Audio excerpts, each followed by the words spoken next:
Welcome back, everybody. This is going to be part two of our section on deserts of the world. So we've covered the subtropical deserts here and polar deserts of the poles, but you look at this map and there are all sorts of other deserts which are not included in these.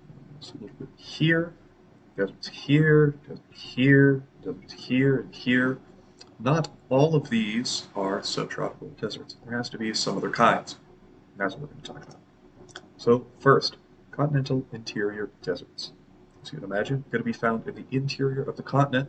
It's going to be so far away from the ocean or from uh, any sort of big body of water that by the time the wind gets there, it's totally dried out, moisture free. None of the moist winds can actually reach them.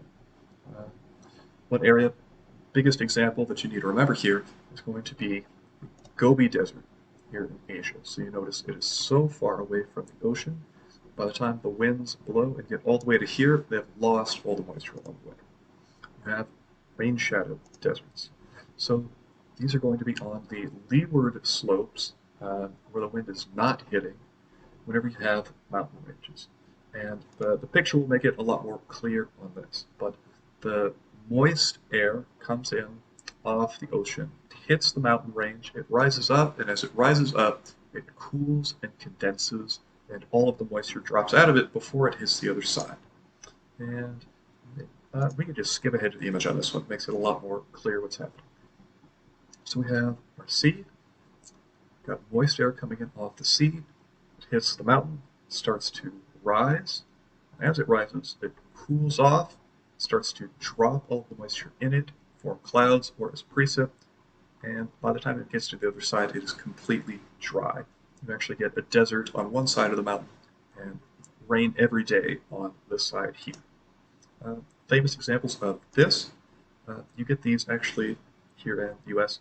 Oregon actually has very, very famous example of this. So air coming in on one side is moist, hits the mountains, drops out. By the time it gets to the other side, it is completely gone. You actually see this as well in South America. So Andes Mountains are here. Moist air comes in off the ocean, drops off all of its moisture, and what's left on the other side is dry. Finally, we have what are called coastal deserts.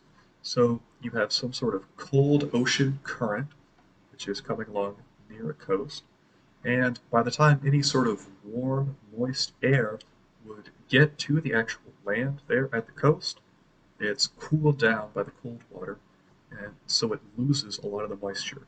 And the coast itself actually becomes somewhat of a precipitation-less area, dry area of the desert. What happens with moisture in the air usually becomes some sort of sea fog, or it rains out at sea instead of on the coast. And eventually all the air that moves onto the shore is dried out. If we look at our picture here, right, we have our cold current, we have our dry air coming in. By the time it gets to land, it's actually dry, or it might exist as fog or some other sort of moisture other than rain, other than precip. And it gets a little bit warmer over the land, and actually, as it does this, it evaporates any surface water that there might be here, drying out the coast even further. And if we look here, this diagram maybe doesn't make it perfectly clear, but there are these big bands of westward moving weather, right, up the poles and in the equator. Look at these especially, it makes it clear.